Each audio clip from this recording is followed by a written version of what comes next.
as traditional martial artists, we should feel very uncomfortable with what I'm about to say. But where's your growth?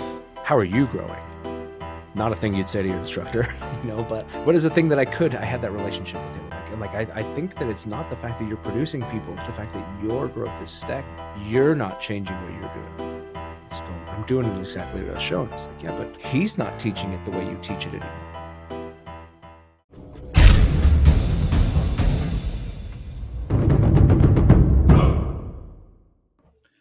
Welcome, you're listening or watching to the next episode of Whistlekick Martial Arts Radio, and today I'm joined by Ken Knight. Ken, how are you today?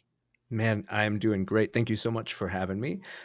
Super excited to be on this podcast. This is one of my favorites. You and Jeremy do such an amazing job.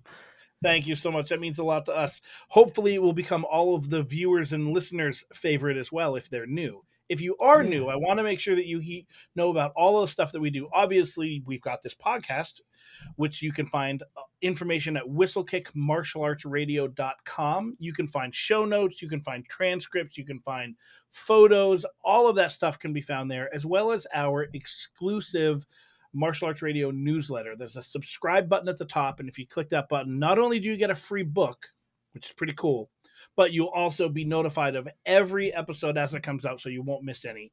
If you are watching us on YouTube, I encourage you, please hit that like and subscribe button, the notification bell. All of those things really help the algorithm. Don't ask me what that means. I just know that it does, right? I know it helps, but I don't know how. But obviously, this podcast is only one piece of what Whistlekick does. You can go to whistlekick.com to find out about all of the things we do. We have apparel that you can purchase. We've got books. We have training programs. Maybe you want to attend one of the events that we host throughout the country. All of that stuff you can find at whistlekick.com. Ken, you already said you're having a good day. You're excited to be here. I'm excited for you to be here as well. You're someone I've been, seeing on Facebook and doing stuff and heard you on other podcasts. And I said, I need to reach out and say hi and connect. Oh, I'm so glad that you did. So if we're, we are obviously a martial arts podcast. We're going to talk about martial arts. And I think the best way to start is how we typically start every episode. What was your initial foray into the martial arts? I don't feel like I have a special one. I feel like I've got the same one that a lot of people had, which is I fell in love watching the Power Rangers and the Teenage Mutant Ninja Turtles and Jean-Claude Van Damme movies. And my stepfather took my brother and I to a local dojo to get started, a Yoshikai Karate Dojo in Alabama. And I loved that. And it's weird, the things that you latch on to, some of the things that become nostalgic. Like, it was a big long room and it was carpeted, so it had the smell of feet, as they do. And it's funny how that's not a good smell, but it's become a nostalgic smell. I'm not pumping it into the air vents in our new place, but I remember it standing out in my memory. And I did that for a couple months. It was a summer thing. I was going back and forth between Alabama and Wyoming, and I headed back because it was time for the school year. Asked my sensei, hey, how do I keep going? He said, find a Japanese karate school. You'll be fine.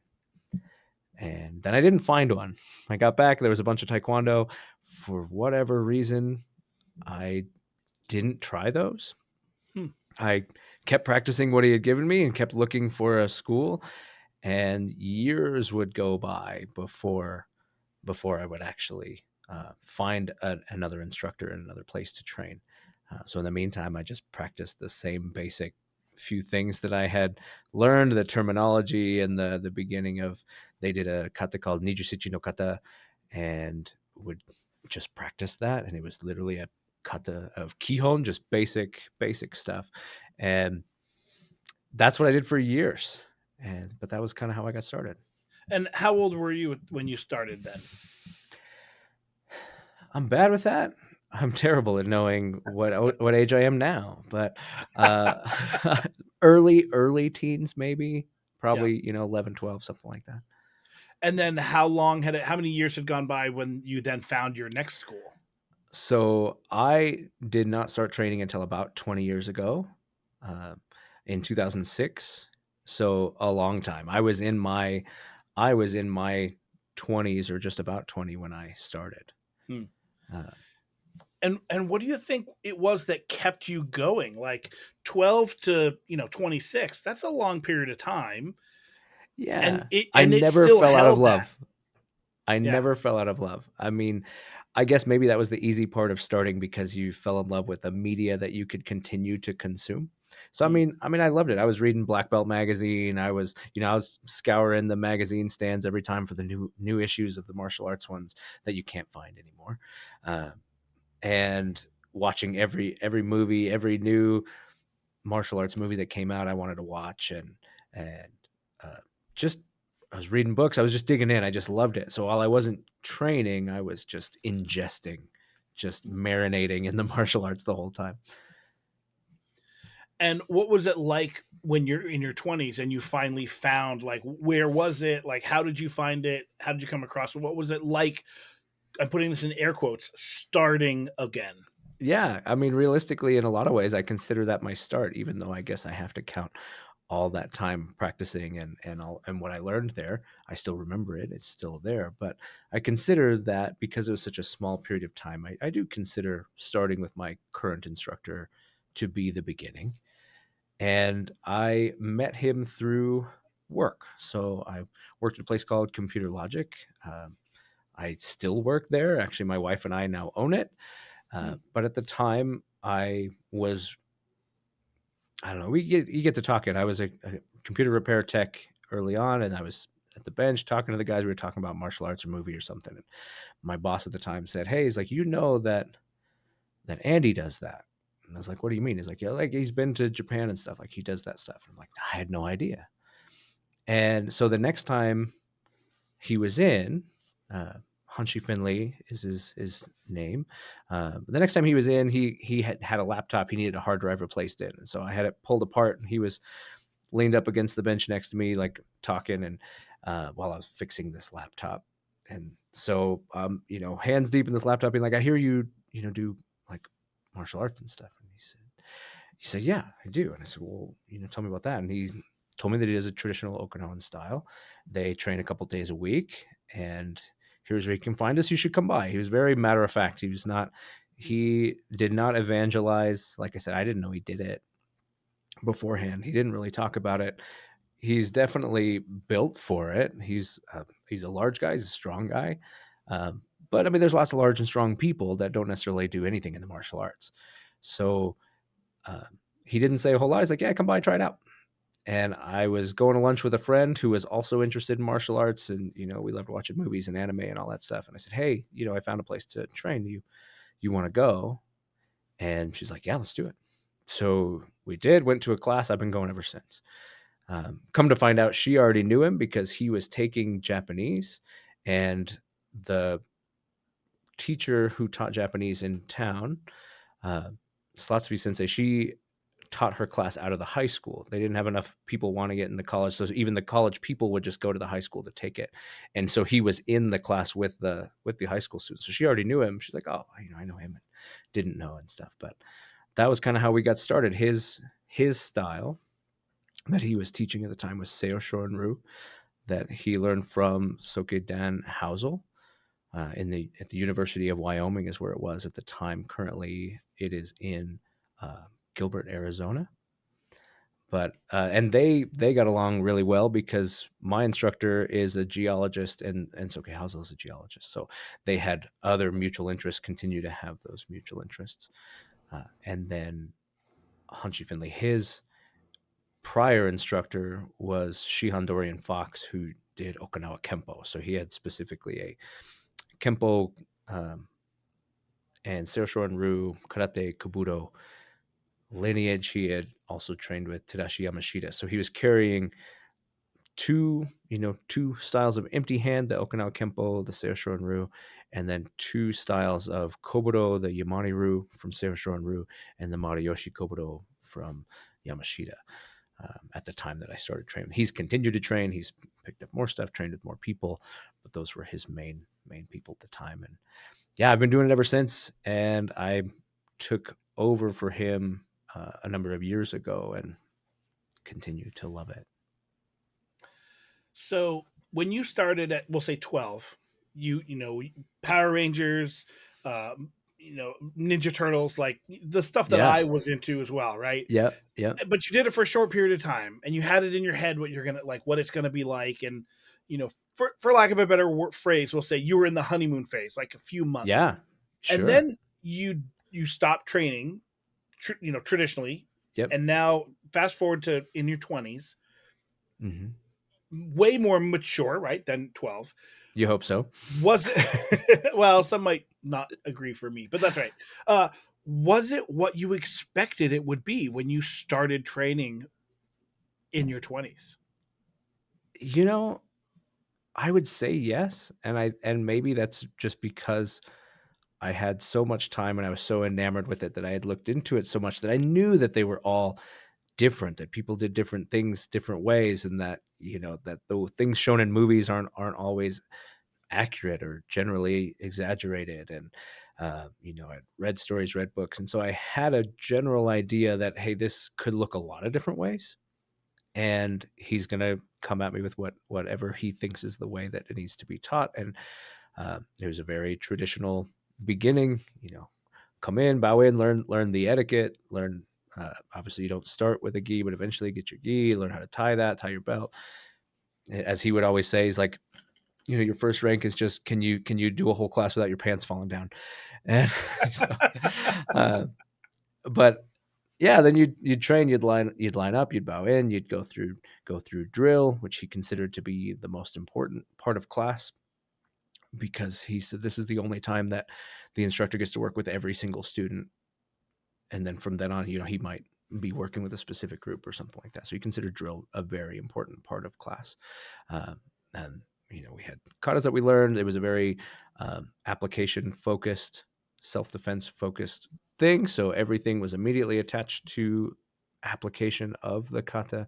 And and then, unlike what I came to understand, a lot of schools where the kabuto would be brought in later, you might be a brown belt or something before. I know for his kempo, I think you were a brown belt before you ever touched a weapon. But instead, it's like you touched it as soon as he felt like he wanted to do it. He had in fact, we had a really great conversation recently, so a lot of this is kind of fresh for me. But uh, that was his training time. So class was what you needed, but it was also whatever he wanted to work on. So if he was feeling like working with a bow today, you were working with a bow today. And so we would started weapons right away. And I mean, as a fan of the Teenage Mutant Ninja Turtles, as soon as I had worked all four of those weapons, I was pretty pumped. I felt like I had accomplished something. But yeah, I knew it was going to be whatever it was. I was very open to it being what it was, and I just soaked it up. Um, Almost. I don't want to go like cult like, but that's kind of. I was in. I was in. If you said, hey, there's Kool-Aid over there, I was over at the Kool-Aid station filling up my cup. Like, thankfully I had a good teacher who was very honest and didn't take advantage of that. I feel like under the wrong instruction, that could have ended much worse.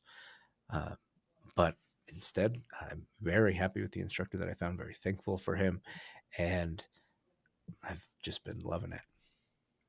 Okay, who's your favorite Ninja Turtle? Favorite one, Donatello. Okay, why? Yeah, yeah. So I'm a huge nerd. So Yeah, I loved, it's I okay. loved that he combined uh, the technology aspects. Like he augmented whatever he did. It wasn't, Leonardo was kind of the purist.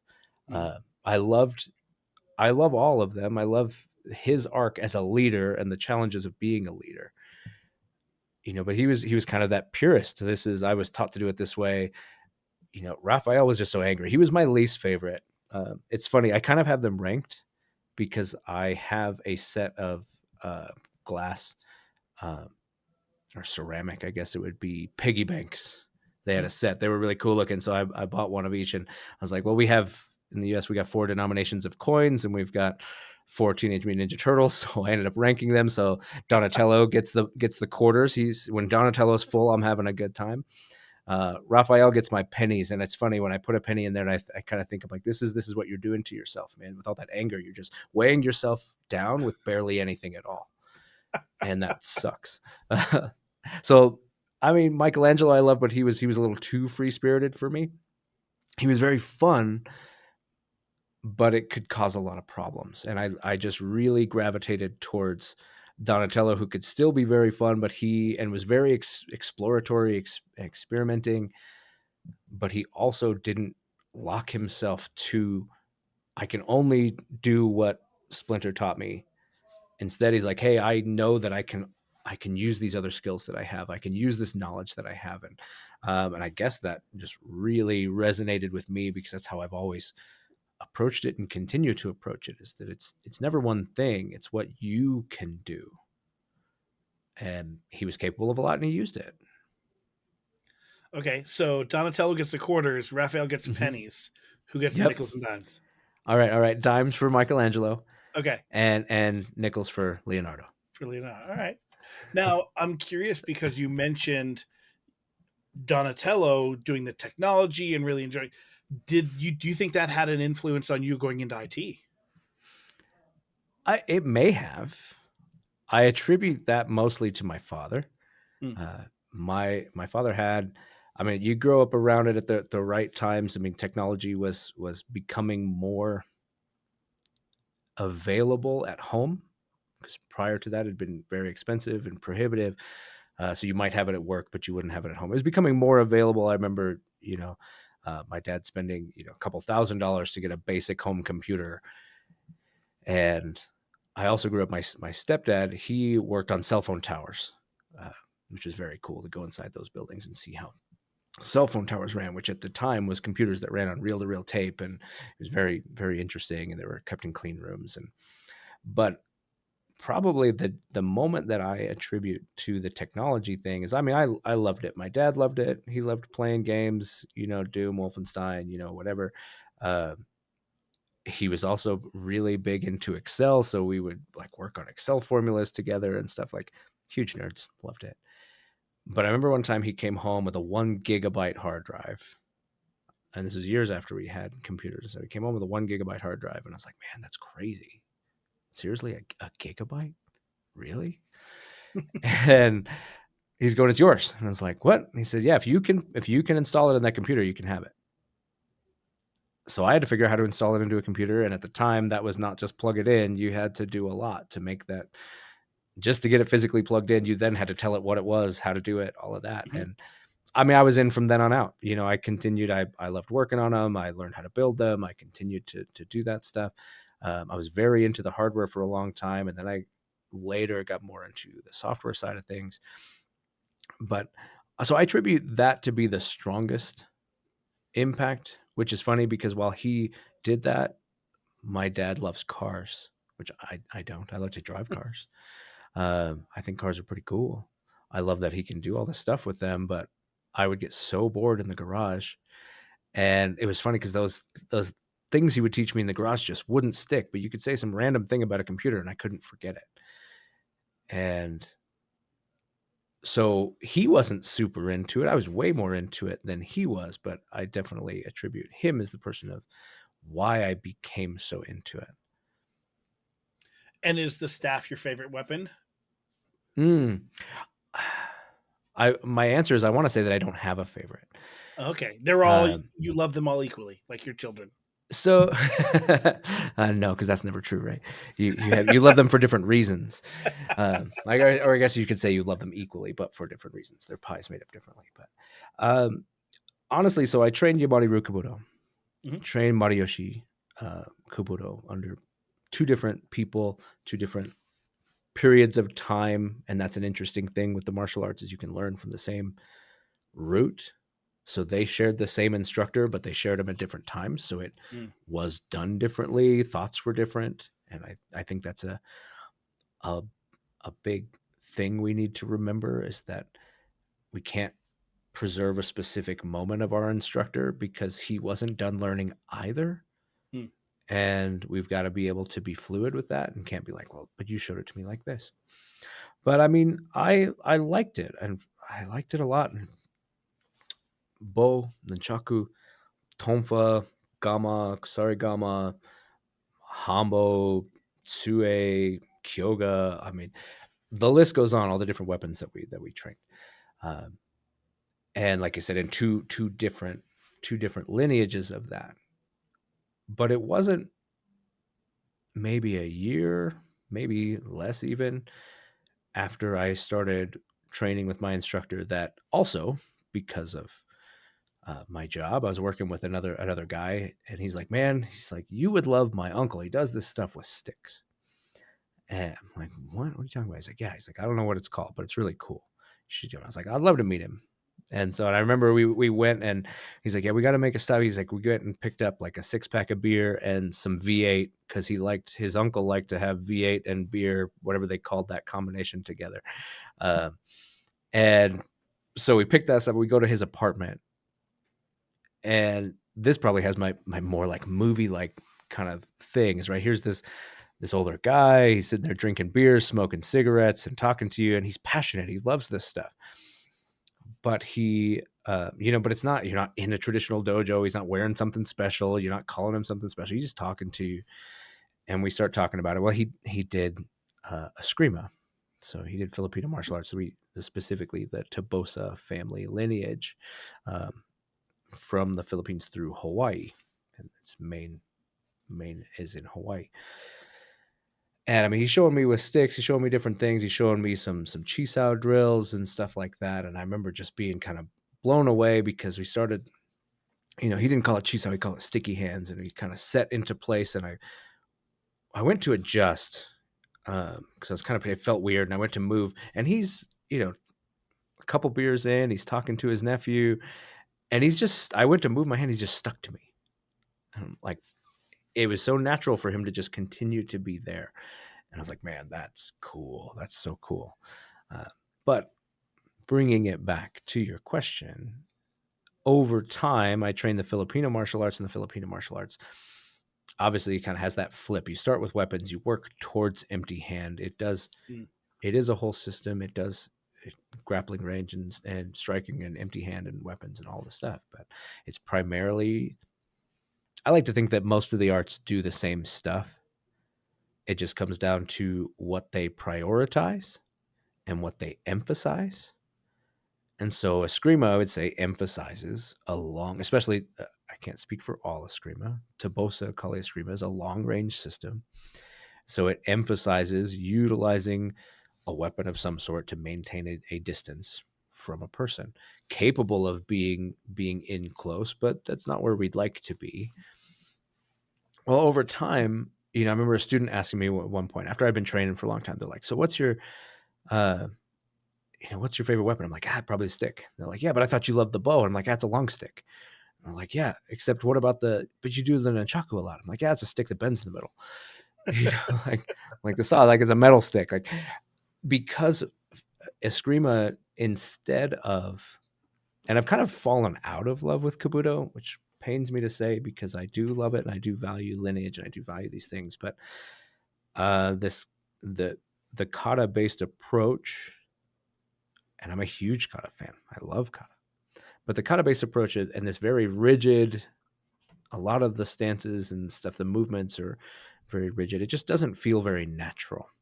I mean, I did it for years and it felt natural because I thought that's what it was supposed to feel like. But then I started training Eskrima, and Eskrima is so loose and relaxed. And the whole concept is there are only so many ways that you can get hit. And we're going to prioritize the right side, because that's, most people are right-handed. That's going to be the higher likelihood. And you can hit from a downward diagonal from the right side. You can hit from a horizontal on the right side. You can rise. You can come straight to the middle. And then you get the same stuff on the left side. And the approach, instead of, well, here's a weapon, here's a technique, here's how to do that technique, here's your partner does this, you do that. And I think maybe that was the thing that made me fall out of love with it. Is it was always, they do this, you do that. So catalog 1 million responses to 1 million stimulus.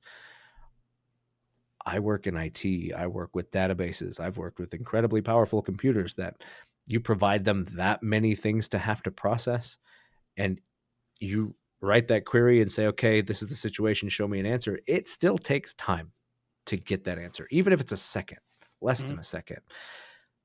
that's not something you can really afford if you're needing it to protect yourself or others. So it's very computational. Memorize all of these techniques. This movement does what? And Eskrima instead was, okay, um, it's coming from this angle. Here's how we address that angle. And then, okay, we go grab them. I mean, they work bone and chaku, sai. The Filipinos had all of that stuff too. But it was never, okay, well, you got to do this technique or that technique. It was, okay, angle one. So from the right side, a downward diagonal. And you're either dealing with it from the inside or you're dealing with it from the outside. You're either meeting that force or you're parrying that force. And then it didn't change. The Tobosa system calls it translations. So you translate that to empty hand. You translate that to flexible weapons. You translate that to. So you go to empty hand and it's like, you're throwing a big overhand right. That's angle one. I deal with it the exact same way. So because of this approach of these, it's not about the weapon, the tool, or whatever. It's about how is it going to get to me and how do I manage that? Became so much more simple that I started very rapidly realizing that everything that I did with Kabuto, I didn't really have to remember. If I just remembered those principles, all of those weapons were versatile to me. And so it became very weapon, like tool agnostic, and focused more on the principle. So a favorite weapon is hard to say because that becomes so. I can also be very pedantic, so I can also get into, well, that's very situationally dependent. What am I trying to do with this weapon? Am I, am I trying to keep you away? Am I trying to pin you down? I might want different weapons for different things. So it's hard to have a favorite, but I would say because of the Filipino arts, the stick is probably my favorite because of the fact that they call it the surrogate weapon. This is the weapon that is just in place of anything you might use. And so anything you pick up that, or don't pick up because it's for their hand too, anything that will work. And this is the tool you can use to prepare yourself to use anything. And I like that. Yeah, it's certainly very versatile, right? Yeah. So I get that. One of my instructor, my karate instructor, Hanshi Finley, his one of his contemporaries, I remember they also did the Eskrima. So it turns out, I mean, it's funny. I meet this guy, right? We go to his apartment. I start finding out I want to go train. And then I find out that my instructor's trained with him and has done Eskrima with him. And, there's all these connections. But I remember one of the Okinawa Kempo guys, we were doing some Eskrima, and he's going, this is where you'll learn your karate. And in a lot of ways, I think he was right. It has that impact of climbing the mountain next to yours so that you can get a better view of your own mountain, not so that you can see what's happening on this other mountain, but so that you can see your mountain better. And it gave me a lot of perspective about what I are. I mean, karate was my foundation.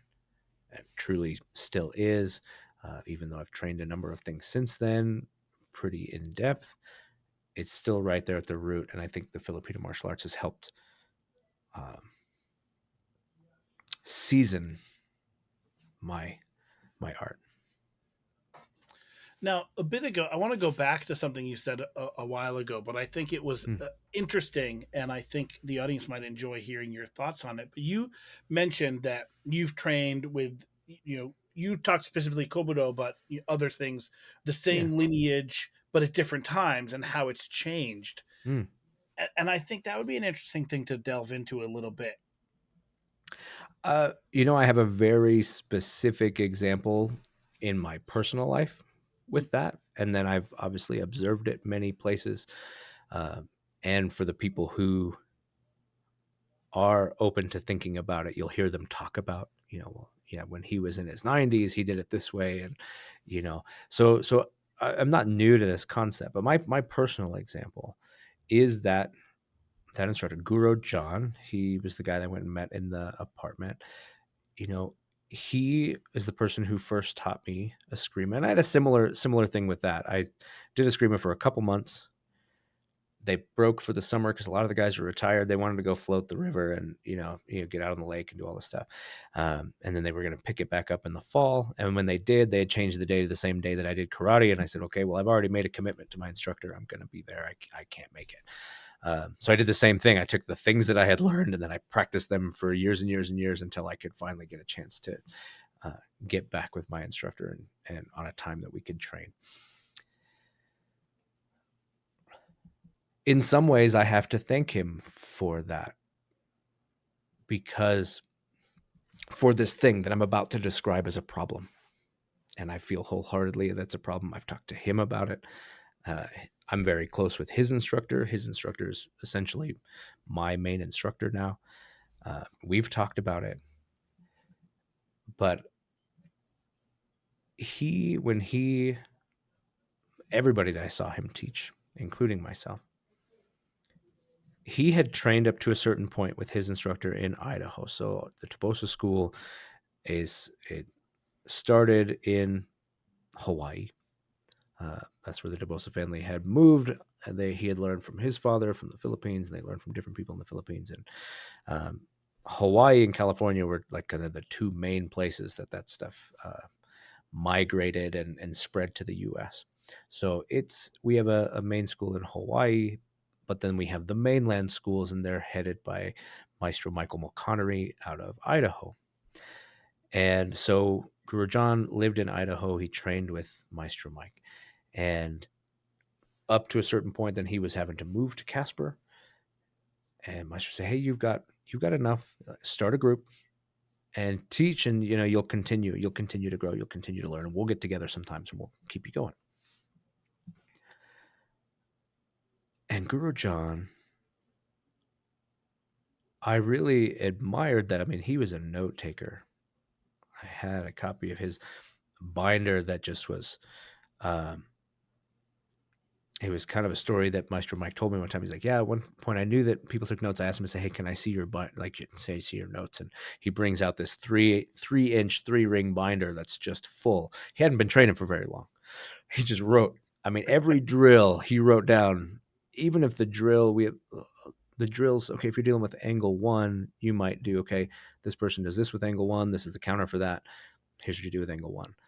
Even if it was the exact same thing, just for angle 2, he wrote it down. And then he wrote it. And then if they trained it 2 days later, he wrote it down again. So, I mean, he had all of these notes, and he had, he paid so much attention to how it was. And so he shared what he was given to the best of his ability, exactly as he got it. And it was not the way he taught it was not combatively tested, so you weren't constantly sparring and doing things like that. So if he felt like you got the skill down, then you moved on to the next skill. And I love that kind of stuff. I can learn pretty quickly. I have very strong ADHD, so my brain can run 1,000,000 miles an hour. I'd soak this stuff up and learned it pretty quick, and I'm good with patterns. So repeating patterns and forms and drills and breaking things into that was good for me, so I could do it pretty quick. So I had covered a lot of the material before that break happened, so I spent a ton of time. So in some ways, I had spent all this time practicing all the stuff he had shown me, and I mean a lot of time. I spent a lot of time doing it. And then fast forward a handful of years, I had 6 months of training in class, and then all the time in between of practicing. And I was promoted to my black belt in that art the same day that I met the maestro. So I can be very thankful to him he gave me enough that while I was on my own, I could continue to pursue it and continue to work on it and be able to do what should have been difficult to do, because I didn't have 3 things that I could practice. I had a lot that I could dig into. So, I mean, all that sounds good. So how does this become bad? Well, he was very specific. If you did it a little bit different, it'd be like, that's not how I was taught. That's not how he did it. And okay, that happens. All right, that's not how I was taught. Do it the way. Do it the way. Okay, fine. But then we'd go to Idaho and we'd train with Maestro, and Maestro would show some things. We'd come back and we'd be doing it, and he'd go, "That's not how Maestro showed me how to do it." I'm like, okay, well, your same Maestro showed me to do it this way, but that's not how he showed me how to do it. And so that same thing that had made him so capable of holding this knowledge and passing on this knowledge also became the prison of his own development. So he stopped moving forward in his own training. He had his stuff down, but it stopped changing. And especially as more time went on, he became even more resistant to if it was different than how he did it. Well, we already have to assume and appreciate that everybody is different. Every body is different. Your own experiences, your own skills, your own limitations all change how you move, how you understand, how you express the art. Any art should be an expression of you, and not a cookie cutter of you don't have this perfect model that everything gets stamped out of. So that became a challenge for him and I wanted to continue to go, and I would train with his teacher, and he had another group that was frustrating him. The group that I started with later on, I would start my own group because they didn't get together as often as I wanted to, and I wanted they were a group or a club. Truly, they'd get together, they'd train. They'd all been training together for years. They weren't particularly interested in taking on new people, and I really wanted to pass it to new people. So we're just different parts of the family, right? We still all get together, we still train, we still consider it exactly like that. It's a very family oriented system. So they are our sister school. They are, but some of your family, you like them along just great, but you don't always go do stuff with them, but you'll get together sometimes. I wanted to see that growth, so I opened a group. Well, that other group, they call them the Maniacs, would try all kinds of stuff. They got very inspired by the Dog Brothers. They did different things. They try lots of different stuff, and he would get so frustrated with the fact that they were doing it differently than he showed them how to do it. But he was also getting frustrated that he was not, even though he had produced over the years multiple black belts, and some of them promoted beyond their first black belt, he wasn't getting promoted. And him and I, of course, talked about that. And it's like, I'm like, thankfully we had a relationship that I could be this way, I could speak this way, and that was okay. As traditional martial artists, we should feel very uncomfortable with what I'm about to say. But as well, where's your growth? How are you growing? Not a thing you'd say to your instructor, but what is the thing that I had that relationship with him. I think that it's not the fact that you're producing people, it's the fact that your growth is stagnant. Yeah. You're not changing what you're doing. He's going, but I'm doing it exactly what I was shown. It's like, yeah, but he's not teaching it the way you teach it anymore. And then I had those conversations with Maestro as well. And he said, yeah, he's going, that's how I taught it at that time. Or in some cases it was, that's how I taught him, but there was more. We just didn't have time to get there. He needed to get that part down before I could take him further than that. And we lose sight of that. We lose sight of the fact that, like, hey, what I got in that moment might not have been everything. I might not have seen it all yet. But also, if you're continuing to grow, then your abilities, thoughts, and preferences will change. And you might teach it differently now because you now know more than you knew before. They say a man will never cross the same river twice because it's not the same river and he's not the same man. And I think that applies to the martial arts very often. If you meet me today and train with me today, and then you meet me in 6 months and train with me, I might show you the exact same thing exactly the way I did it before. Or I might not even teach that thing anymore because I've continued to expose myself to new knowledge. And that new knowledge changes things, but also I've become older, right? I had a significant injury in my hand that's changed a lot of what I can do. I'm dealing with a bulge disc in my back right now. I don't, as you get older, you don't heal as quickly, you don't recover as fast. So what you're able to do isn't the same.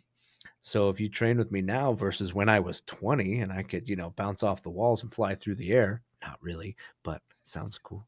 But it felt like you could do anything. Um, and now it's like, yeah, I probably couldn't do that. So what you teach will look different. It will feel different, but then all your life experiences, your knowledge, the different people that you've taught that you've learned from as you taught them and you learned how they embraced it and things that they did different that you liked or didn't like, problems that occurred that you learned how to problem solve for or how to avoid, you teach differently. So it becomes different. And so that was, unfortunately, my first Eskrima instructor, he eventually quit training. He came in and I would continue to have him come into our group. And at one point he sat down and he's watching class. He's like, "You don't need me anymore." He's like, "You guys don't need me." And I'm like, "Yeah, we do. Get in here. Like, we need your eyes. You know this stuff. You see it. Like, yeah, you might not be doing it, but I can catch you up on the stuff that Meister showed me." I'm like, "But you can see stuff in my students that I can't." And um, yeah, but he just kind of quit coming around, and then we'd get together sometimes, and then it just further and further and further to where now it's been a long time since I've talked to him. Became hard to get a hold of, and uh, subsequently I've got a lot closer with his instructor and learned a lot of stuff. And to this day, so I now have been training that art for a long time, and have now still see we get together and he's like, "Hey, I want to work on this with you," and it's something that he hasn't shown me before, you know, because I think he approaches it in a very measured and traditional manner, which is, I'm going to give you this, and then you need time with it. Yep. Mm-hmm. And that's especially important for me because as a reasonably intelligent human with a mind that races a million miles an hour, figuring out something in concept happens quickly. That does not make me skillful. So if I choose to think that I've got it figured out because I figured it out in principle, and then be like, "Okay, I'm ready for the next thing. I want to learn more things, new things, different things," then I won't actually learn anything. And so I appreciate that. Like, I'm giving you this, you need to go do it. You need to teach it. You need to spend time with it. You need to practice it. You need to try it. You need to spar with it. You need to do all these things. And later, when I see that that's in there where it should be, and you're asking the right questions and doing this, then it will be time to give you something else. And that's something that I resist wholeheartedly with the modern approaches to training, something that I'm dealing with uh, currently, is I've been using the analogy of a vending machine. People treat it like, well, if I put my money in the machine, I can try that new thing that's over there. And as long as I keep putting money, you should give me whatever I punch the numbers in for. And I've had that one before, so now I want to try something different. And it becomes less about the trust of your instructor and more about feeling like, well, I've got it figured out. I don't want to sound like the old guy in the room, but it's like, who says? Who are you to decide if you've got it figured out? You came to me to learn it, and now you're telling me that you understand it. But how do you measure? Because the person you're learning from is the only person who actually has the measurement of whether or not you have learned it, from what, at least to the level that they're trying to give it to you. Doesn't mean you can't, but it means that you don't have a ruler to use. You don't have this guide. So if you're telling me that you've got it, do you? Maybe you do, but also maybe you don't. So you have to have trust that if it's not time to learn something new, that you're being told you need to spend more time on this, that maybe you do. Maybe you need to do that. And maybe you don't need to see something brand new every day. Maybe you don't need to be spending an hour on the mat training the thing you saw on Instagram this morning instead of the things that you're already know that you don't do well, that you've been shown and have resources available to help you get better. And I think because of those things, because of the way our bodies age, because of the fact that we have learned from a person at a specific time that includes their specific experiences at that time, their skill level at that time, their exposure to that knowledge, their just general knowledge at that time, that as long as they have not just completely paused and just stayed completely still until you came back to them, if they've continued to train and continue to expose themselves to new ideas and new thoughts and meet new people and do new things, they will have different feelings about the stuff that they know and do. And I think it's important that we recognize that, because as soon as we think that it can never change and it should stay the way it's always stayed, is as soon as we kill the art, it stops growing. But also we do a disservice. Okay, so you train. This is one that gets me. People go, yeah, but I train. I'm one of his last students. Awesome. When it comes to philosophy and theories and concepts and experience, you had access to the most recent version of his brain. But you also have to recognize you had access to the least capable version of his body. So when you try to match what it looked like when he did it, you're actually matching a body that is possibly encumbered.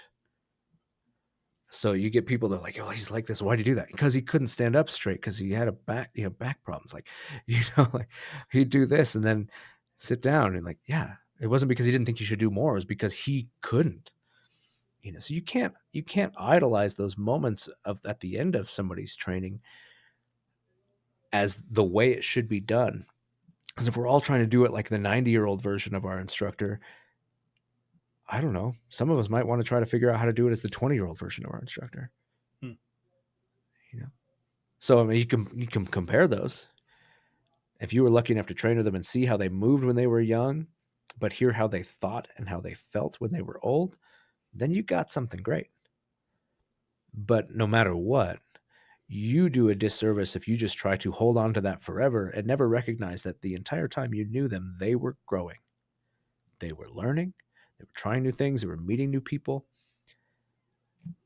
And that is the legacy you should continue. You owe it to them to take what they gave you and continue their work.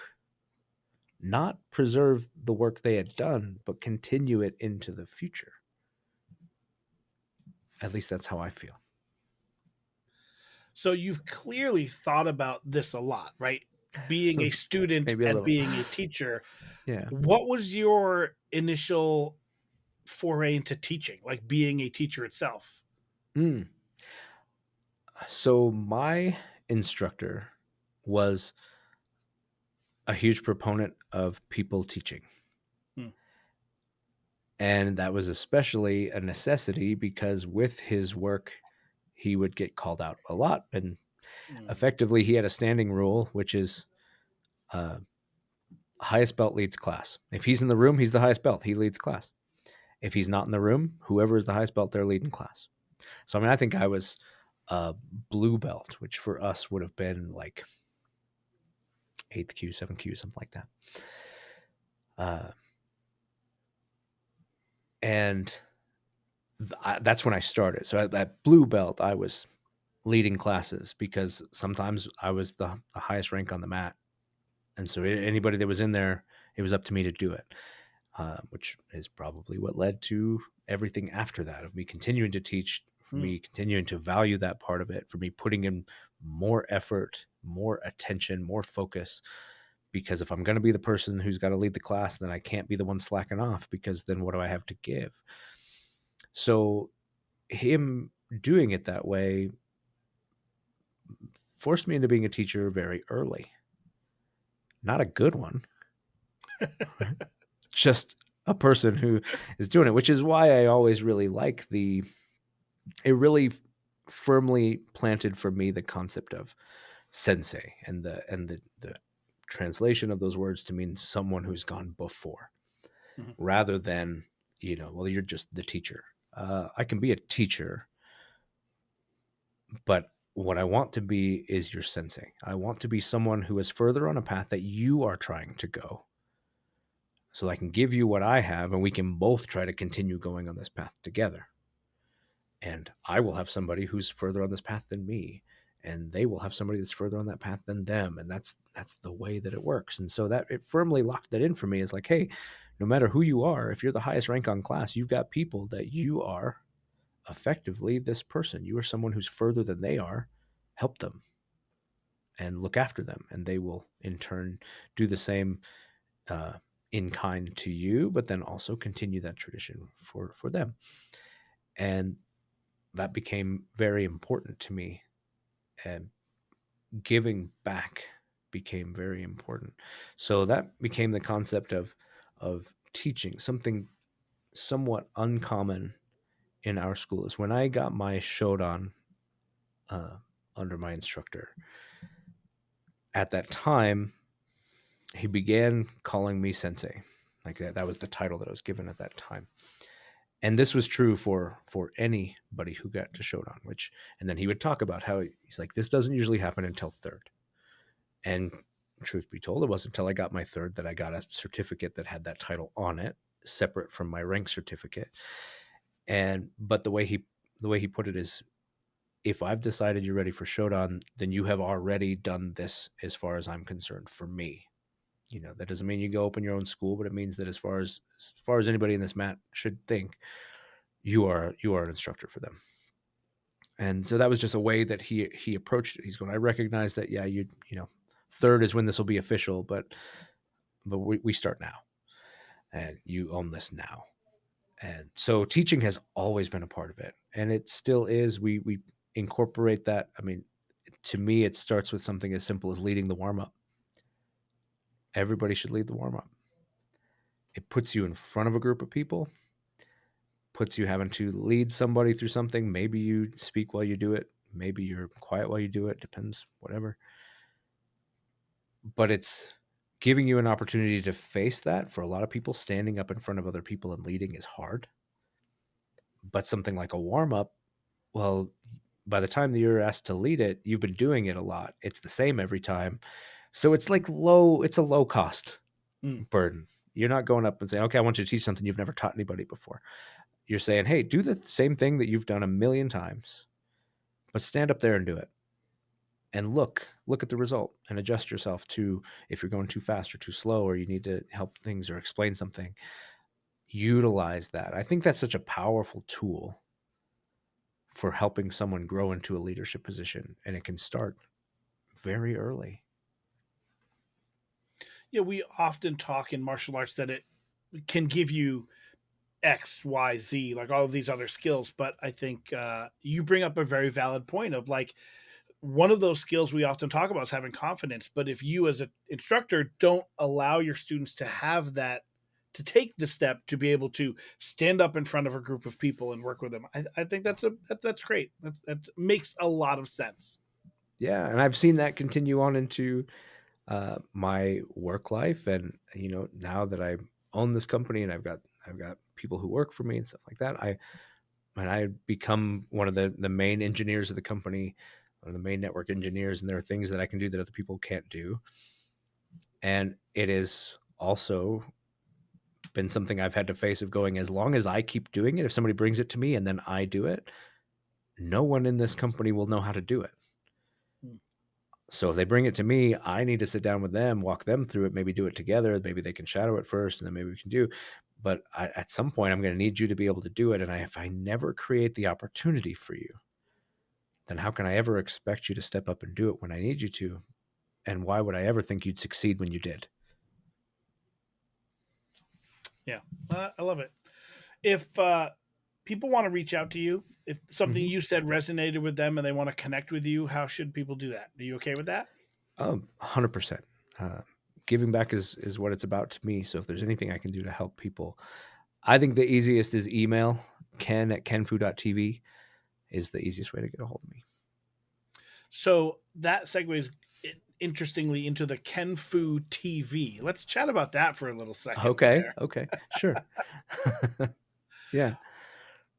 Kenfu TV. What is it? Kenfu TV. Yeah. Kenfu TV is a passion project. Mm-hmm. Um, so Kenfu, I decided I have a lot of different skill sets because ADHD makes you get interested in things for short bursts of time. So I photography, video, computers, like I've done all these kind of different things. And so I was a photographer for a long time. I really loved photography. I recognized that between my job in the IT industry, photography as a professional photographer, and teaching martial arts, that I couldn't maintain all three. That your skills slide if you're not doing it. So if things are going crazy at work and we're really growing and doing a lot, and I'm spending all that time and I'm spending the rest of my time in the dojo, then when I go on that photo shoot, I might be stumbling to do some basic stuff that I know how to do. I'm not fresh. I'm not doing it as often. And I'm definitely a person who feels like you need to maintain your standard of quality. And so when I felt that slip, I was like, okay, well, I got two choices. Either I knew already that I wasn't going to quit the martial arts. That was already locked in. That wasn't happening. So I was like, either I quit my job and I go full-time professional photographer, or I hang up the camera and focus on the IT industry. But I can't do all three. So I did. I hung up the camera. I mean, I still shot, but I quit doing it. I quit taking clients. I quit doing jobs. And except for one, I had done. There's a girl I had done her senior portraits, and then I did her, her first kid and her wedding and her second kid, and like we kept getting together. So I was documenting her life, and that was really really cool. So that I kept going, but I always loved it, and I got interested in the video side of things. Shooting 60 photos per second instead of one, or whatever, and decided. I mean, I watch a lot of YouTube. I ingest a lot of things, and I like to think. I like to think. I like to take in information. So I decided, well, maybe I try to do something on YouTube. I'll put some videos together. Give me a creative outlet that's under my own control where I get to exercise my photography skills, lighting, camera operation, this kind of stuff, but also stretch into audio and video lighting, which is different, similar principles, but works differently. And just kind of, how the editing works differently. And this, I was like, this is really interesting to me. I like it. It's like, this is something I think I could do from a technical perspective, but what do I do? What do I actually want to do? And Kenfu TV came about because Kenfu is what I just started lovingly called what I do. So I've trained Aikido, I've trained Tai Chi, I've trained a number of things, but karate was my foundation. Eskrima, I've done almost as long, and been doing Japanese and Brazilian jiu-jitsu for a long time. So karate, eskrima, jiu-jitsu, these were the main core parts of what I did. And I did, so I jokingly call like what I do, which matches a philosophy that I have, which is no matter what style you do, no matter what art you train, no matter what organization you're in, you do what your teacher does, because it's passing through them as a filter. What they prioritize, what they emphasize, that becomes what you do. So you go to another school in the same organization that teaches the same art and then wonder why it's different. It's because they're a different person.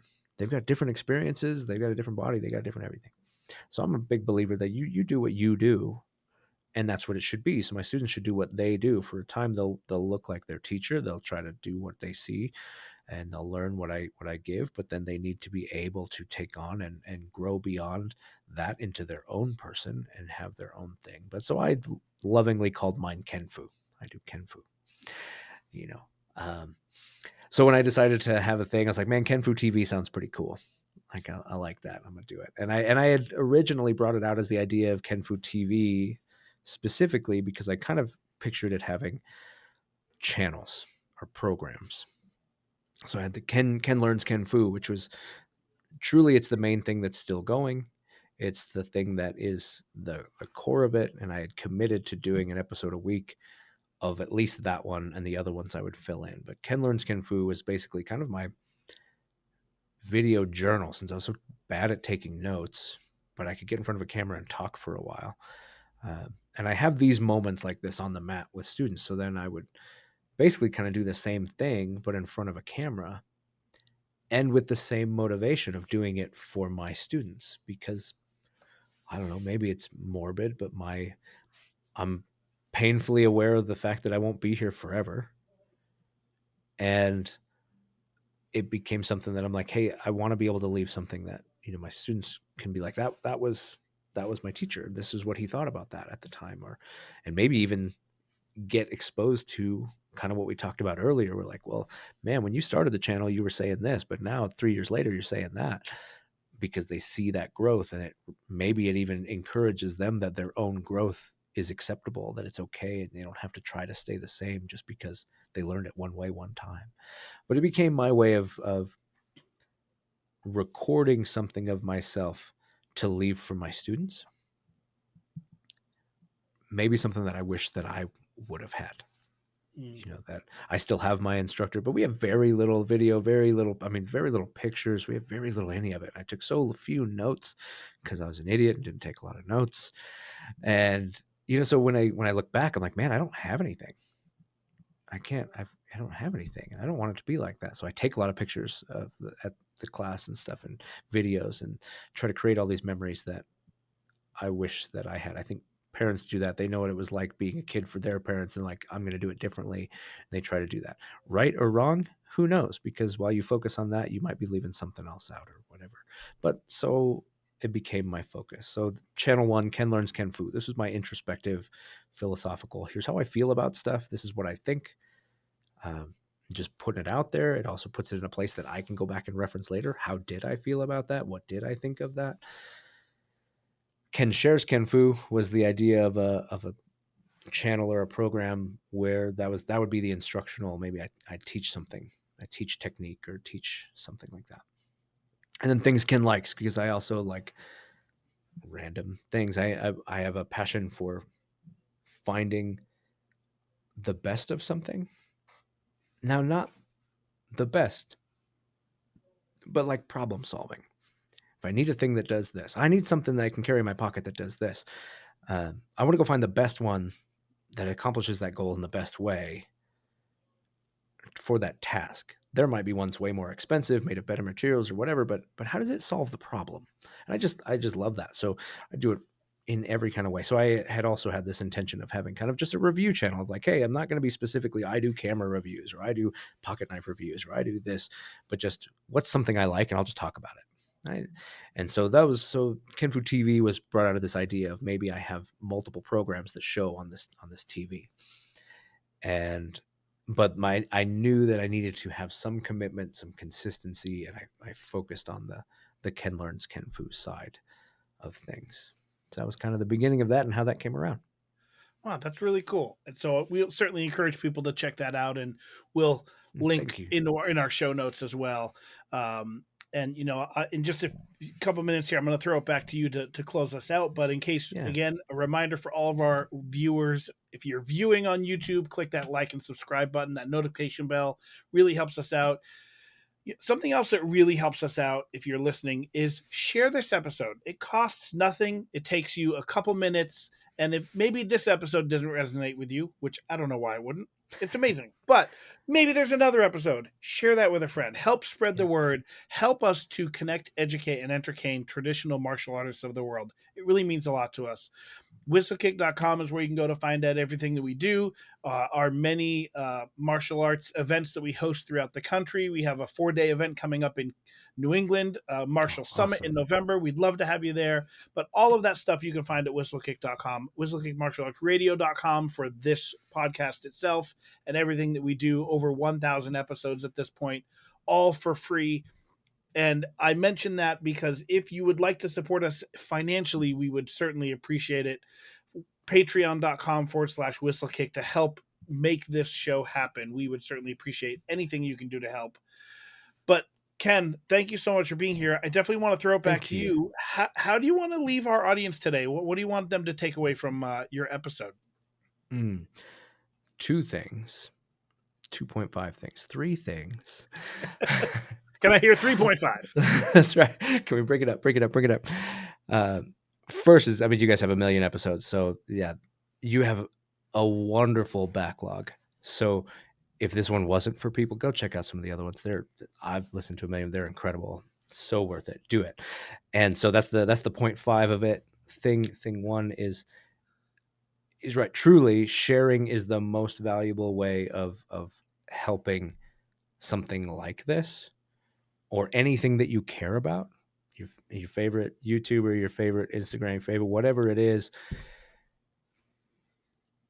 Likes feel good, subscribers help, but sharing it to people that have a common interest is the most valuable thing that will ever happen when people are putting themselves out there and doing this. Is because getting in front of an audience that actually resonates with the thing that you're doing is the hardest part. And word of mouth saying, hey, you're into traditional martial arts. I think you'd really like to listen to Whistlekick Radio. There's some really great stuff. In fact, I think you'd specifically like this episode or that episode. You have no idea the impact that has tenfold over any other thing. It really does help. So I just wanted to add that. Thank you. So the actual last thing for me is maybe based on this conversation, I just encourage people to take the time to maybe make some assessments in their own training of some of the stuff that we talked about, like how your instructor has changed over the years. Maybe you haven't even realized it, and you just need to actually sit down and be like, you know what?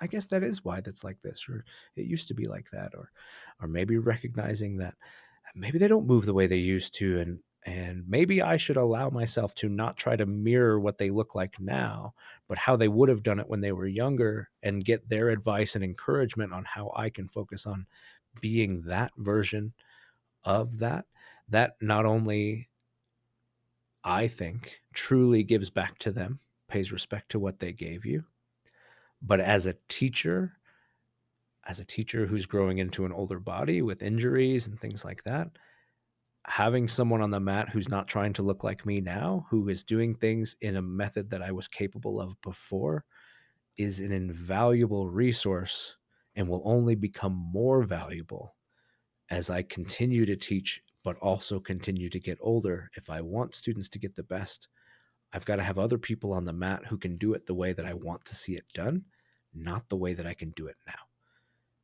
And so, I mean, maybe think of some of the stuff we talked about today and just evaluate that into your own training. And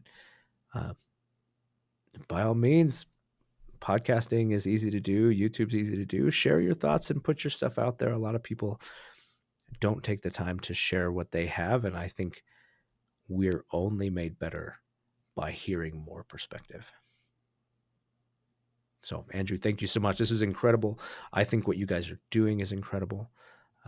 You are creating an amazing way for people to get that kind of perspective. And I think that's incredibly helpful. And I want to say thank you for the work that you guys do.